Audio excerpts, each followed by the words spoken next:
Hello, welcome to Sumo biology online classes. तो बच्चे, आज हम लोग बात करेंगे स्प्रिंग वुड, ऑटम वुड की, हार्डवुड, सैपवुड की।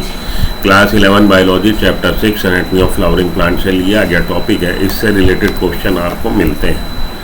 तो चलिए पढ़ें, स्प्रिंग वुड, ऑटम वुड को पढ़ें। Spring wood and autumn wood. The activity of cambium is under control of many physiological and environmental factor. Cambium की एक्टिविटी को कंट्रोल कौन कर रहा है? कई सारे फिजियोलॉजिकल फैक्टर और इन्वायरमेंटल फैक्टर हैं। In temperate regions the climatic conditions are not uniform through the year. Climatic condition जो है, टेम्परेट रीजन में क्लाइमेटिक कंडीशन वेरिएशन देखने को मिलेगा, उसमें फ्लक्चुएशन देखने को मिलेगा। एक जैसा क्लाइमेट देखने को आपको नहीं मिलेगा। In the spring season cambium is very active. Spring season में कैम्बियम बहुत एक्टिव होता है and producers a large number of xylary elements. Xylary elements ज़्यादा बनेंगे। Having vessels with wider cavity, जिनकी वेसल्स वाइडर होंगी। The wood form during this season is called early wood और spring wood. Spring season में बनने वाली wood early wood कहलाएगी या स्प्रिंग वुड कहलाएगी। कैम्बियम बहुत एक्टिव होगा, जाइली एलिमेंट्स बनेंगे लार्ज नंबर में और उनकी वेसल्स, जाइलम की जो वेसल्स हैं उनकी वाइडर कैविटीज होंगी। ठीक है जी, ये तो हो गया आपका स्प्रिंग सीजन में बनने वाली वुड के बारे में जानकारी। In winter the cambium is less active. Winter season में कैम्बियम लेस एक्टिव है and forms fewer xylary elements. Xylary elements कम बन रहे हैं विद नैरो वेसल्स, और वेसल्स भी जो हैं वो नैरो है। This wood is called late wood और ऑटम वुड। विंटर में बनने वाली वुड को हम लोग कह रहे हैं लेट वुड। स्प्रिंग में बनने वाली वुड को हम लोग कह रहे हैं अर्ली वुड। स्प्रिंग में बनने वाली वुड को हम लोग स्प्रिंग वुड बोल रहे हैं। विंटर में बनने वाली वुड को हम लोग ऑटम वुड बोल रहे हैं। The spring would is lighter in colour. भाई वाइडर है तो लाइटर कलर की है and has a lower density. Vessels, जो जाइलरी वेसल्स बनी है उसकी ल्यूमेन वाइडर है। वाइडर होने की वजह से लाइट कलर का दिखेगा, डेंसिटी कम होगी। Whereas autumn wood is darker and higher density.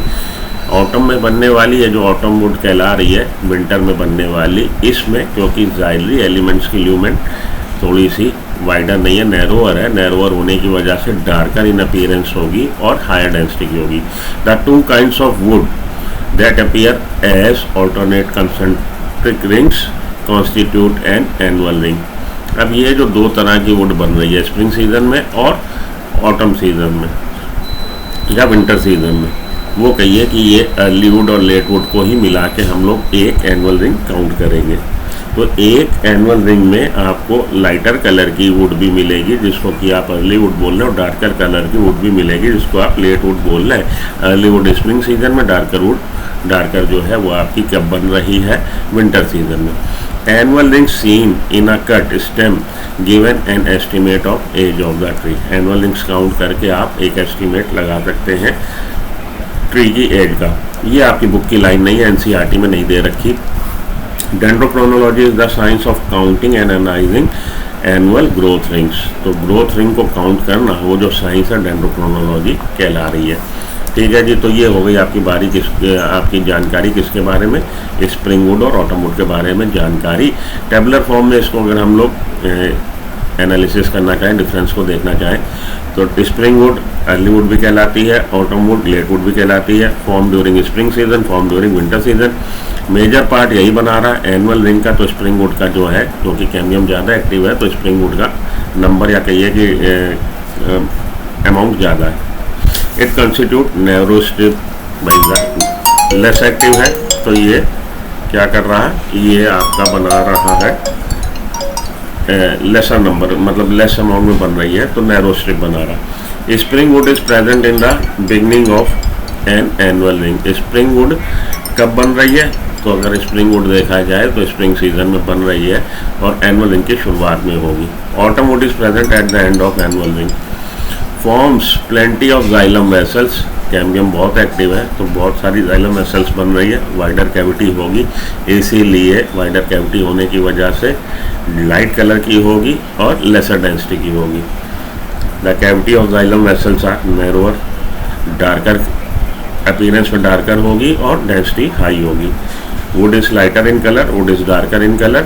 Xylem fibres are fewer in number, xylem fibres are more in number.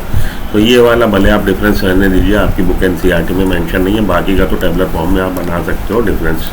आगे चलता हूँ। ये तो बात हो गई किसकी? स्प्रिंग वुड और हमारी ऑटोवुड की। अब हम लोग बात कर ले हार्डवुड और सैपवुड की। इसी तरह में एक और वुड, हार्डवुड एंड सैपवुड। तो अर्ली वुड, लेट वुड या स्प्रिंग वुड, ऑटम वुड की बात हो गई। अब हम लोग बात कर ले हार्डवुड और सैपवुड की।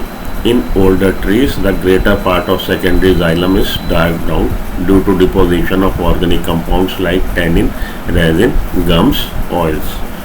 ओल्ड ट्री में ज़्यादातर सेकेंडरी जाइलम कैसा है? ज़्यादातर सेकेंडरी जाइलम डार्क ब्राउन का है कलर का। क्यों? क्योंकि डिपोजिशन हो गया टैनिन, रेजिन, गम्स का। Aromatic substances and essential oil in the centre और inner most layer of the stem. Secondary xylem old tree में कैसा है? डार्क ब्राउन कलर का है, क्योंकि जाइलम के जो एलिमेंट्स हैं उनमें डिपोजिशन किसका हो गया? Tannin, resin, gum, aromatic substances या एसेंशियल ऑयल। तो इनर मोस्ट जो लेयर है स्टेम की, उसमें आप देखेंगे कि डार्कर कलर की अपीयरेंस आएगी। This substances make it hard, durable and resistance to attack of micro organisms and insects.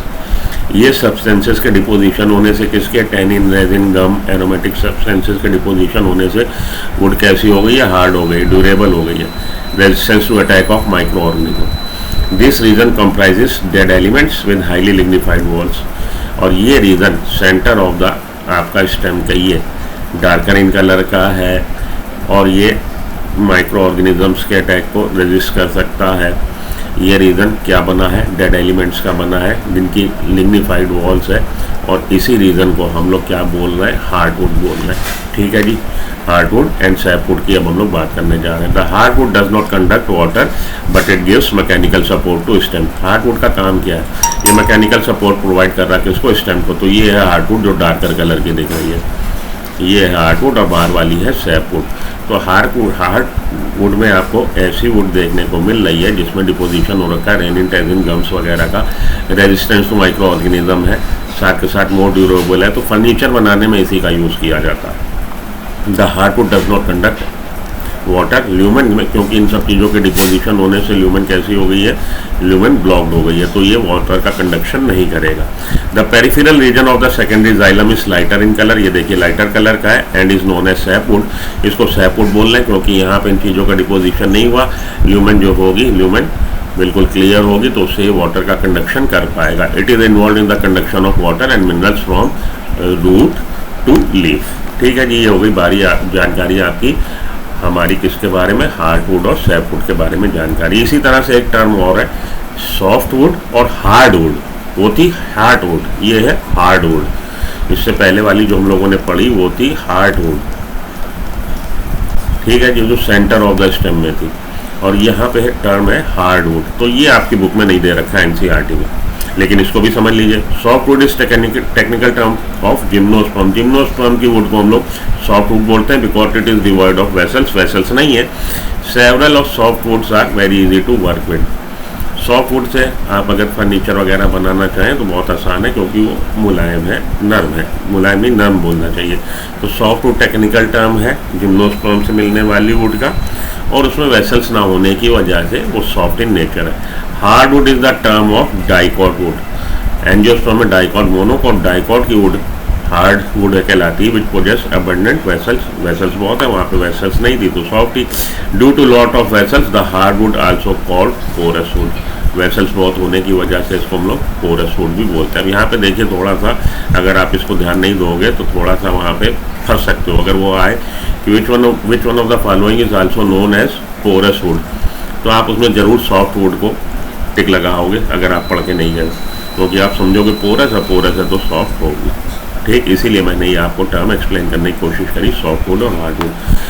हालांकि आपकी एनसीईआरटी में इनका जिक्र नहीं है। तो एनसीईआरटी में जिनका जिक्र है हार्डवुड, सैपवुड का जिक्र है, जो मैंने आपको यहाँ पे एक्सप्लेन किया, और स्प्रिंगवुड और ऑटमवुड या कहिए अर्ली और लेटवुड का जिक्र है।